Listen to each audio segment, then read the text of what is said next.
algo que fortalece, ¿no? la formación y la identidad que tenemos como parte de un alma mater. Bien, vámonos avanzando para que tengamos oportunidad de... Bueno, ¿a qué hora vamos a salir? Porque no nos quiero ustedes, bueno, otras maestras nos han dado 20 minutos de receso. Yo pensaba... Pero mejor, ya que se fue usted de diferente, pues mejor nos da mejor a la salida. Sí, yo pensaba dejarlos salir porque en teoría si les hubiera dado los 20 minutos a media hora, pues ya los tenía que salir a las 5 en punto. Absorbo la responsabilidad y reitero mi franca disculpa. Generalmente pues hasta el doctor se asombró, me dijo, ¿por qué había tardado tanto? Le dije, pues es que no pasa. Yo tenía años que no venía para acá, sinceramente, y las veces que lo había hecho he venido en un vehículo. Entonces cuando yo llego a Córdoba llegué a buen tiempo, faltaba para la 1. Entonces no tenía en mi mente qué tan cerquita estaba Fortín, y me dijeron, tomen autobús que se llama Dorados o Plateados, algo así. Y pues me bajé llegando ahí por la placita, pero el detalle fue que el trayecto de Córdoba en sí hacia Fortín pudo haber sido muy corto si yo hubiera venido en un taxi. O sea, rapidito hubiera llegado, bueno, tal vez 4,5 minutos, 4,10 minutos, pero la gente pues no me preguntaba qué venía. Entonces dijo, a lo mejor tiene todo el tiempo del mundo esta persona. Yo vivo cerca de ¿cuál es la próxima sesión? Sí, eso es lo que esperamos. Yo vivo cerca de la terminal de Córdoba. Quién sabe si, pero bueno, ya por correo no podemos. Bueno, eso sería un halago que yo agradezco sobremanera. Yo vengo a esa altura vivo yo. Ah, fíjese. O sea, como unos 5 o 10 minutos. Hombre, bien, gracias. Y sí, la verdad es que no, a veces hemos tenido que viajar por más lejos todavía y yo medí bien mi tiempo, dije, no, pues sí llego, pero yo pensé que el camión iba a tardar mucho menos y Sí, pues yo pienso que es aceptable y la verdad es que no fue un error de logística mía porque el tiempo hubiera resultado suficiente, nada más que de 10 o 15 minutos que pude haber hecho, me hice 40 minutos en trasladarme. Sí, porque han ido parando, ¿no? Sí, bastante, casi. Otros que se vienen rapidísimo, es uno que tendría usted que haber caminado de la terminal, salirse ahí tantito a la avenida 11, esos se vienen rápido, y aunque paran en algunos también, pero se hacen como, no, 20, 25, 30 minutos, muy rápido. Bueno, pues yo creo que sí hubiera llegado con tiempo y reitero, por enésima ocasión, pues yo sí externo la dispensa, no es justificación porque mi responsabilidad finalmente es cumplir, pero se dio de esa manera y esperemos que no se repita, ¿verdad? Que sea la primera y la última vez que suceda, ¿verdad? En lo personal creo que es la primera forma de respeto hacia nuestros respetables doctorandos, pues estar a tiempo, eso es indudablemente el respeto al tiempo de los demás. Vamos a partir de 3 preguntas en estos minutos que nos restan de charlar. ¿Cuáles son las prioridades de la sociedad mexicana entonces? ¿Qué esperamos de nuestra sociedad y cuál es la injerencia y responsabilidad en esta dinámica? Porque decía hace poco un periodista que se llama Rogelio Villarreal, es muy cómodo situarse del lado de los buenos. Dice, como periodista, como docente, como político, como ciudadano en general, es muy cómodo situarse del lado de los buenos, es decir, todo el mundo hace esto y de las suyas, y ponerme casi como un sujeto neutral que no tiene ni injerencia ni influencia en lo que pasa en el tejido social, ¿verdad? Hoy sabemos que, así como se habla de teorías que generalicen, una de las tendencias pues es el enfoque sistémico en todas las magnitudes. La sociedad, en la pedagogía no es la excepción, funciona en comunicación con escuela y familia como un sistema. Yo a veces lo pongo como ejemplo casos muy cotidianos. Estoy de acuerdo que los profesores tenemos responsabilidades y que debemos cumplir y estar al tanto de lo que pase con lo que se nos ha sido asignado, pero no me dejen mentir. ¿Cuántas veces llega un padre de familia también con su esposa a buscar a un hijo en la secundaria, por decir algo, y pregunta, disculpe, busco a mi hijo tal, ¿no? Y le pregunta al prefecto, ¿en qué grado está su hijo? Y en muchas ocasiones yo lo he visto, el padre le ha preguntado a la esposa, oye, ¿en qué grado está? ¿En segundo? Ya pasó a tercero. A veces el padre no sabe si su hijo está en segundo o en tercero. Y le dice la mamá a la esposa, está en tercero, porque ya el año que entra va a la prepa. Ah, sí, sí es cierto. Y le pregunta al prefecto, está en tercero. Señor, hay 3 terceros, ¿cuál tercero? Ah, pues le da clase a un maestro morenito, pues en México casi todo el mundo somos morenos, ¿verdad? Entonces tal vez si le dijeran, le da clase a un sujeto de 2 metros, ojo azul y rubio, cabellera, pues a lo mejor sería fácil identificar, pero le dicen que en tercero hay varios. Esa responsabilidad no le compete a la escuela netamente. El maestro no es culpable de que el padre se desatienda. Desgraciadamente, este asunto de la responsabilidad es fuerza cabal. ¿Cuáles son las prioridades? Vamos, yo quisiera que de manera muy sintética fuéramos perfilando. Empezamos, maestra, ¿cuál cree que podría ser una respuesta a su juicio en torno a estas interrogantes? Que la primera, ¿cuáles son las prioridades de la sociedad? Puede ser separado o englobar una sola respuesta, ¿verdad? Como usted lo desee. Prioridades, pues principalmente son situaciones económicas, violencia, la responsabilidad y la injerencia que tenemos, bueno, pues todos, que lo que usted hablaba hace un momento, ¿no? De que ya no hay moral, o sea, no hay respeto, todo esto es lo que ha ocasionado la violencia ahora en los gobiernos, lamentablemente solamente se heredan los cargos y ya no hay, no se trabaja para el pueblo, sino nada más para el beneficio de ellos. Se van heredando, ya el poder lo tienen nada más. Se patentiza, se apropia, ¿no? Se hacen principados, decían por ahí. Sí. Yo creo que mucho de eso es una lógica que existe.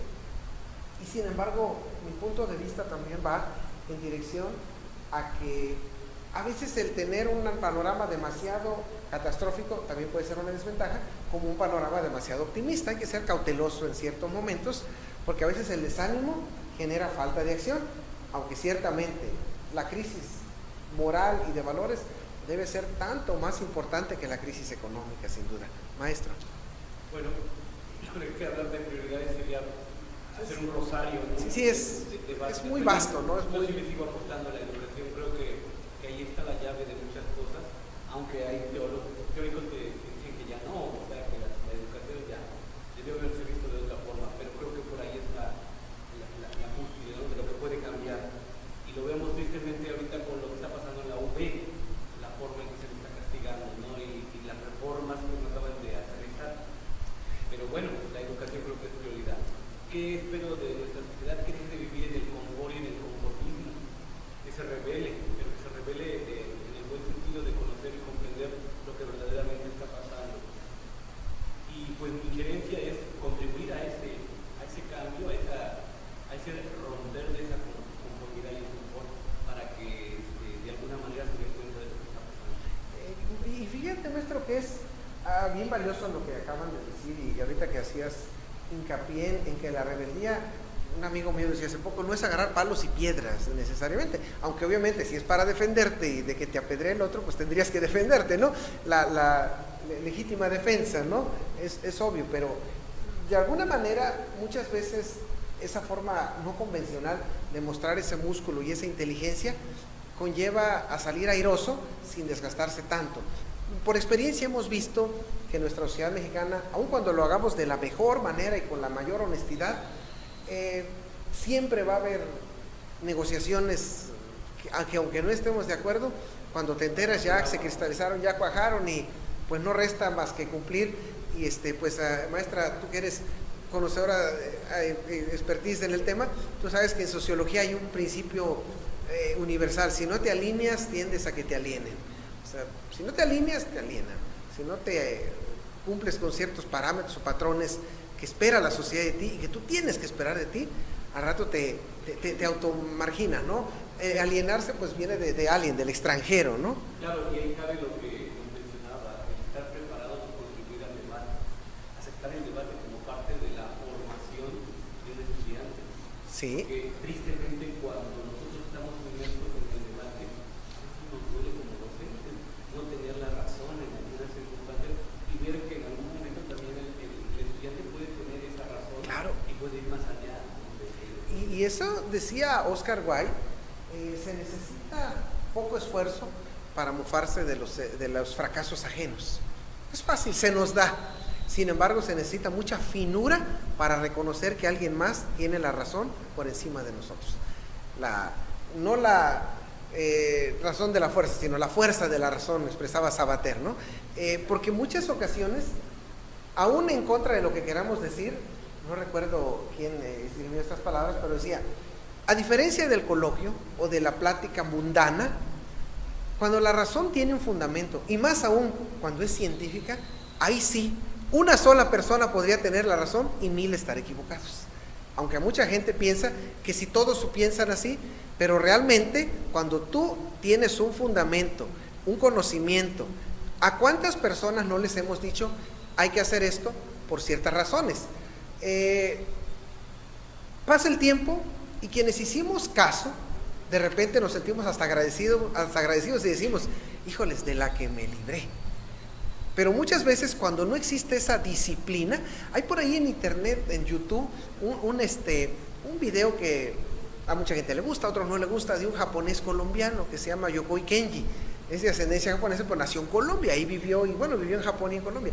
Y él dice que las personas tendemos por razones típicas a creer que el japonés es karateca, es muy inteligente y es rico y es quién sabe cuántas cosas.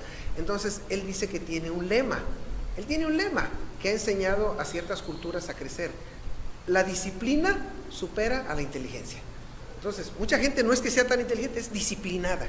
Bueno, pero a mí el que me gusta es el de Carlos Cazúa, ese también ya lo vi usted. Ah, muy bien, sí, bueno, ahí hay cierta similitud, sí, y nosotros, dicen, nos casamos con la idea de que los japoneses nos van a venir a mostrar por ser superiores, ni tantito. De hecho él dice, el latino, yo creo que en coeficiente intelectual es más listo, más inteligente que el asiático. El detalle es que el asiático es más disciplinado. Incluso decía de manera así chusca, aquí dice en los países latinos existe una frase como, voy a chalecarme otra vez ese argumento, oye, te estamos esperando, en un segundo llego. Dice Yokoi Kenji, en japonés no existe traducción para esas palabras, en un segundo llego. ¿Por qué? Porque al decir en un segundo llego, la gente tendría que voltear a ver si ya vas a caer en un segundo, cuando en un segundo vienes a 14 semáforos. No es cierto, dice, de entrada es una falacia, es mentira, es deshonestidad. Y te pones a pensar cuántas veces hacemos ese tipo de cosas, en el sentido de que a veces en la clase de ética yo les digo a mis estudiantes, golpeas un carro y nadie te ve, ¿qué harías? Te encuentras una cartera con identificación y todo, ¿qué harías? Te encuentras un celular, pero como el último que yo perdí no me lo regresaron, pues yo tampoco lo devuelvo, pues total, ¿verdad? Por la ley de lo caído, decimos.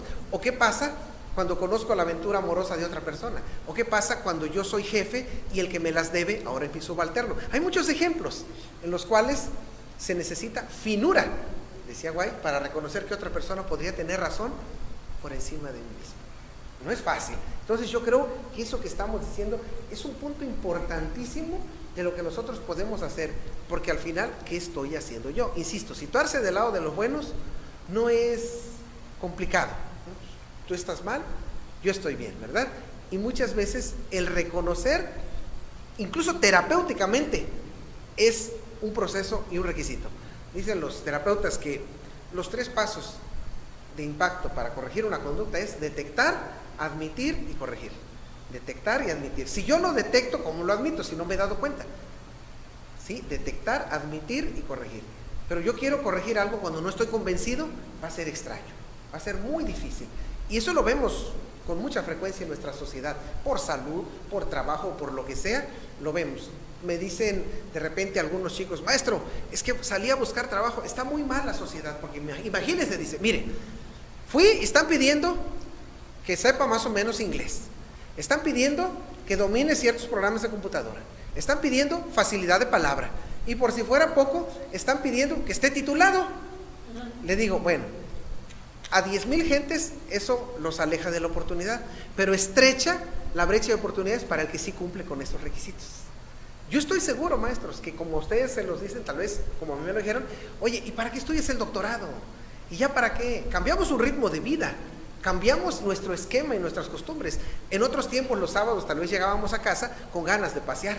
A lo mejor ahorita llegamos a casa con ganas de descansar. A lo mejor cosa que antes hacíamos, marco a mi amiga porque quiero salir a pasear, a mi compadre o a mi amigo. A lo mejor hoy, aunque no sea del todo ético, decimos en casa, Si es mi compadre, dile que no estoy, que no he llegado. Porque a veces no queremos saber más que descanso. Cambia nuestro ritmo de vida. Sacrificio. Sacrificio. Dice el New York Times que uno de los libros sobre negociación más importantes que se han escrito es uno atribuido a Harry Beckwith, cuyo nombre es Vendiendo lo Invisible. ¿Sí? Y dice justamente Harry Beckwith, el sacrificio, el dar algo de ti. ¿Qué estás dando? Finalmente, el sacrificio puede ser incluso hasta el responder un correo electrónico o responder una llamada. ¿Sí? Yo pude haber pensado que se caiga, veo que tengo 2 llamadas perdidas que pienso que eran de la rectoría, voy a llamar porque a lo mejor, o si no es otra persona, y a lo mejor tengo que sacrificar un poquito, de paso decirles, regálenme unos minutos, pero podría yo no contestar, a lo mejor si implicara un riesgo, una desconfianza, pero lo hago. Maestra, ¿cuál es tu juicio?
Muy bien, creo que se ha conjeturado de una manera sinérgica una amalgama de argumentos muy poderosos y si nos damos cuenta, sin ponernos de acuerdo, incluyendo el mío propio, la educación es un común denominador en todo lo que dijimos, el factor educativo.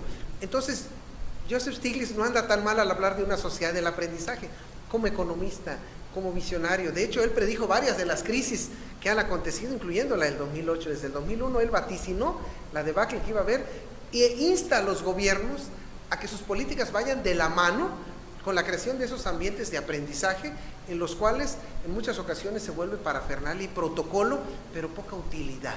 Y yo creo que lo que estamos haciendo ahorita lo vemos, insisto, sería genial que tuviéramos todas las respuestas por parte del sistema burocrático, del gobierno y del Estado como en su generalidad.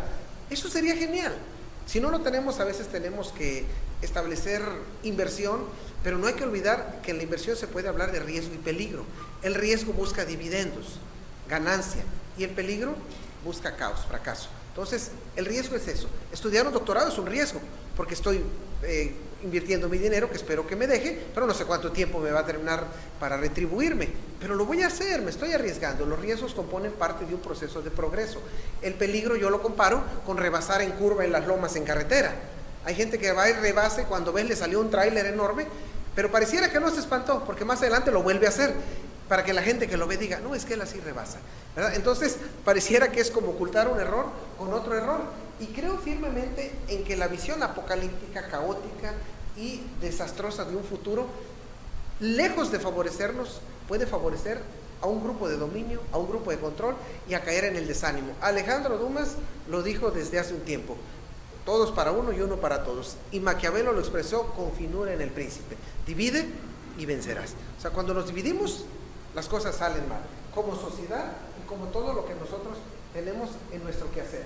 Podemos ver ahí falta de acuerdos, necesitamos generar ese acuerdo, fortalecer ese acuerdo. El debate es fundamental. El debate no es pleito, el debate no es encontronazo, el debate es un sofisticado y fino ejercicio intelectual en el que vamos a mostrar, como diría Voltaire en su momento, podría incluso no estar de acuerdo en lo que dices, pero daría hasta mi vida por defender tu derecho a expresarlo. El expresarnos, de dejar al estudiante, al ciudadano y a la gente, pero no convertirnos en jueces necesariamente unilaterales en una zona de confort. Vámonos rapidito ya para que podamos concluir. ¿Qué se discute en el mundo? Según fuentes recientes, ¿verdad? Se habla, dense cuenta, de cosas que tienen una noción directa o indirecta con aquello que hemos estado hablando. Qué curioso, voy a citar un caso curioso aquí en este rubro: violencia intrafamiliar. Cuando se dieron los acontecimientos de la reforma educativa y las suspensiones de clases, un estudio efectuado en esa época reveló lo siguiente: los papás permanecían más tiempo en su casa con sus hijos, las esposas con sus esposos, y viceversa. La familia permanecía más tiempo que lo habitual en casa, incluso pasaban 5, 6 u 8 horas juntos. En ese mes y medio, se incrementó la violencia intrafamiliar. Qué curioso, ¿no? Qué mensaje tan fuerte. Quiere decir que no estamos a veces ni acostumbrados a estar juntos, porque emerge ese tipo de choques. El hijo se le hacía intolerable tener a sus papás 8 horas en casa, al papá, a la esposa. No quiero decir que sea general, hay gente que disfrutamos mucho a nuestros seres queridos, pero a veces para algunas personas es desgastante. Ese es un mensaje fuerte respecto a los valores, a la crisis, a todo lo que viene y al empleo que a veces va generando. Si te das cuenta, todo lo que dijeron aquí aparece. Fuentes directas de investigaciones sociales recientes, muy actualizadas, ¿verdad?, que se han ido dando. ¿De qué hablamos los mexicanos? Los mexicanos hablamos de corrupción, impunidad, según estudios que hacemos. Los mexicanos desconfiamos de ciertas autoridades, a veces estamos conscientes de que también nosotros somos parte de ese cambio, pero no lo queremos hacer, como este dato. La gente piensa que 6 de cada 10 mexicanos no denuncian delitos ante las autoridades porque no sirve de nada. Este es un estudio que hace El País. Sin embargo, el 93% de los mexicanos dice conocer poco o no conocer nada de lo establecido en la Constitución. Conocer de leyes, cultura jurídica, cultura financiera, cultura de la legalidad. Aceptamos que juzgo, a veces sin saber. Eso no es riesgo, eso es peligro, porque puedo cometer, incluso involuntariamente, algo que no tenga yo previsto. ¿Es así de simple o complejo?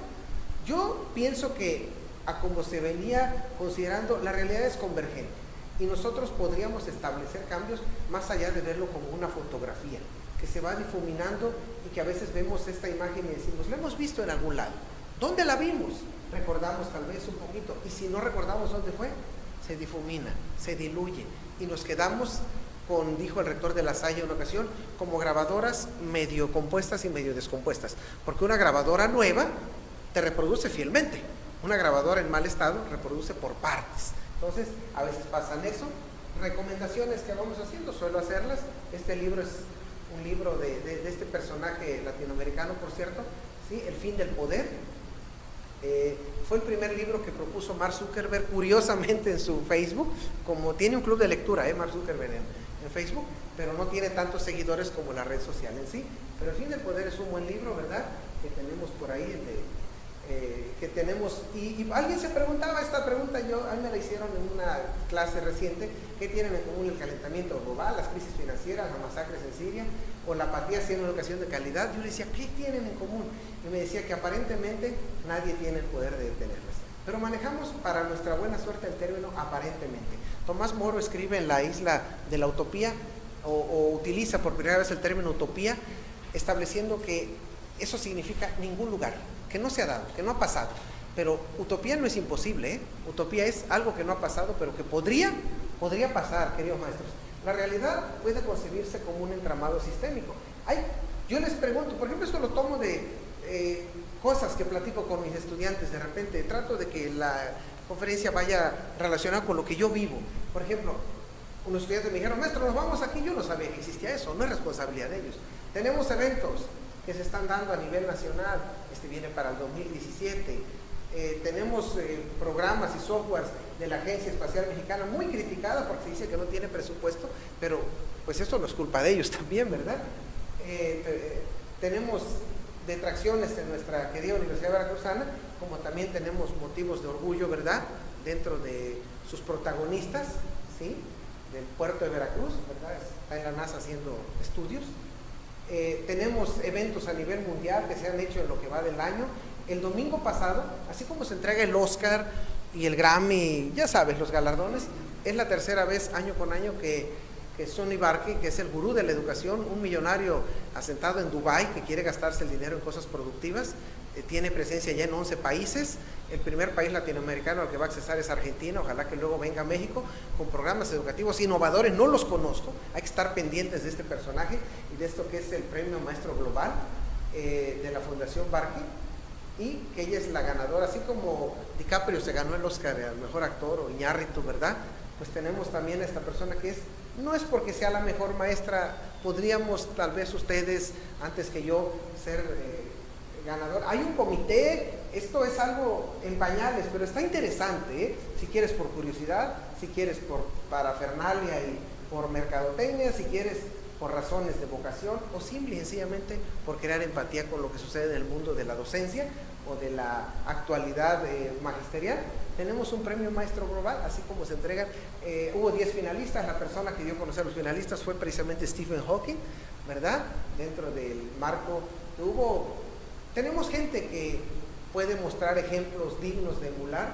Se han de acordar ustedes de estos 3 jóvenes que ganaron, concursando con gente muy preparada de distintas partes del mundo, un premio dentro del campo de la robótica y de la investigación aeroespacial.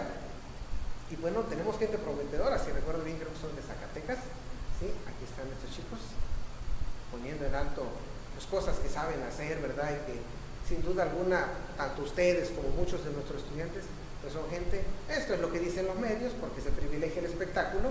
¿A quién compete potenciar una cultura jurídica, educacional y de la administración pública? Ya lo contestaron, ya lo respondieron de una manera muy clara. Este es el libro que les recomendé también, La creación de la sociedad del aprendizaje. Este personaje es el autor, Joseph Stiglitz, profesor, para orgullo nuestro también, mucha gente ha dado en buscar la docencia.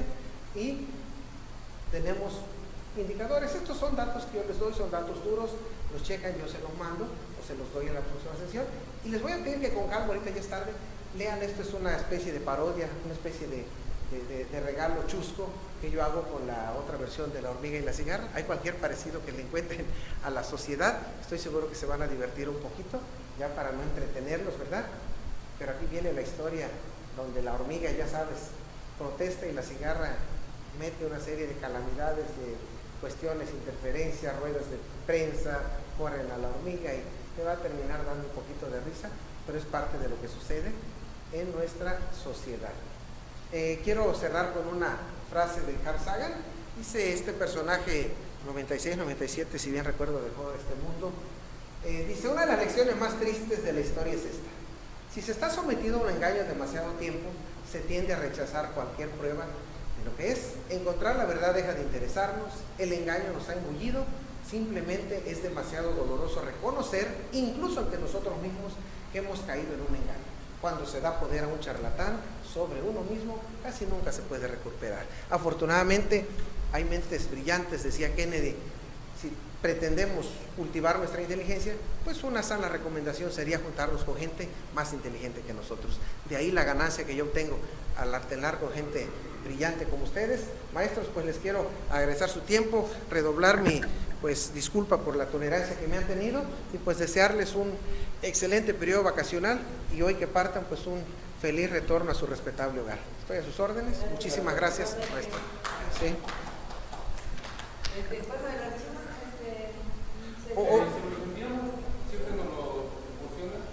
Sí, con todo gusto. Ah, bueno, muy bien. Sí, como quiera, aquí en la primera diapositiva, aparece el correo que es Escarabajo 35. Sí, sí, el maestro, porque bueno, yo estoy seguro que se tiene la buena voluntad, pero a veces hay contratiempos. Sí, con todo gusto, sí. Así es.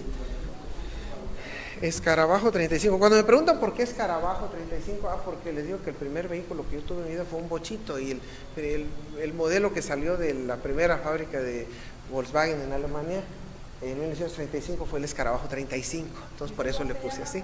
Mario Hugo Vera Guerra, a sus órdenes.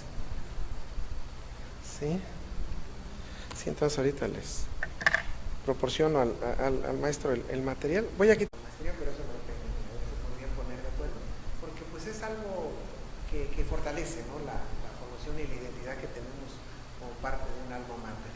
Bien, vámonos avanzando para que tengamos oportunidad de...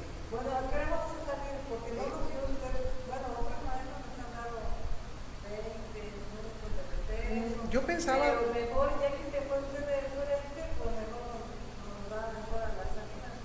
Sí, yo pensaba dejarlos salir, porque en teoría, si les hubiera dado los 20 minutos a media hora, pues ya los tenía que salir a las 5 en punto. Absorbo la responsabilidad y reitero mi franca disculpa. Generalmente, pues hasta el doctor enésima ocasión, pues yo sí externo una dispensa. No es justificación porque mi responsabilidad finalmente es cumplir, pero se dio de esa manera y esperemos que no se repita, ¿verdad? Que sea la primera y la última vez que suceda, ¿verdad? En lo personal creo que es la primera forma de respeto hacia nuestros respetables doctorandos, pues estar a tiempo. Eso es indudablemente el respeto al tiempo de los demás. Vamos a partir de 3 preguntas en estos minutos que nos restan de charlar. ¿Cuáles son las prioridades de la sociedad mexicana entonces? ¿Qué esperamos de nuestra sociedad y cuál es la injerencia y responsabilidad en esta dinámica? La verdad es que no fue un error de logística mía, porque el tiempo hubiera resultado suficiente, nada más que de 10 o 15 minutos que pude haber hecho, me hice 40 minutos en trasladarme. Sí, porque han ido parando, ¿no? Sí, bastante, casi. Otros que se vienen rapidísimo, es uno que tendría usted que haber caminado de la terminal, salirse ahí tantito a la avenida 11, eso se vienen rápido, y aunque paran en algunos también, pero se hacen como unos 20, 25, 30 minutos, es muy rápido. Bueno, pues yo creo que sí hubiera llegado con tiempo y reitero, asombró, me dijo, ¿por qué había tardado tanto? Le dije, pues es que no pasa. Yo tenía años que no venía para acá, sinceramente, y las veces que lo he hecho he venido en un vehículo. Entonces, cuando yo llego a Córdoba, llegué a buen tiempo, faltaba para la 1.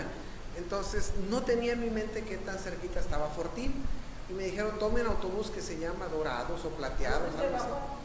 Y pues me bajé llegando ahí por la placita, pero el detalle fue que el trayecto de Córdoba en sí hacia Fortín pudo haber sido muy corto si yo hubiera venido en un taxi. O sea, rapidito hubiera llegado, bueno, tal vez 4,5 minutos, 4,10 minutos, pero la gente pues no me preguntaba qué venía, entonces dijo, a lo mejor tiene todo el tiempo del mundo de esta persona. Yo cerca de ¿cuál es la próxima sesión? Sí, eso es lo que esperamos. Yo vivo cerca de la terminal de Córdoba, quién sabe si, pero bueno, ya por correo no podemos. Bueno, eso sería un halago que yo agradezco sobremanera. Yo vengo a esa altura, digo yo. Ah, fíjese. O sea, como unos 5 o 10 minutos. Hombre, bien, gracias. Y sí, la verdad es que no, a veces hemos tenido que viajar por más lejos todavía y yo medí bien mi tiempo, dije, no, pues sí llego, pero yo pensé que el camión iba a tardar mucho menos y sí, pues yo pienso que es aceptable.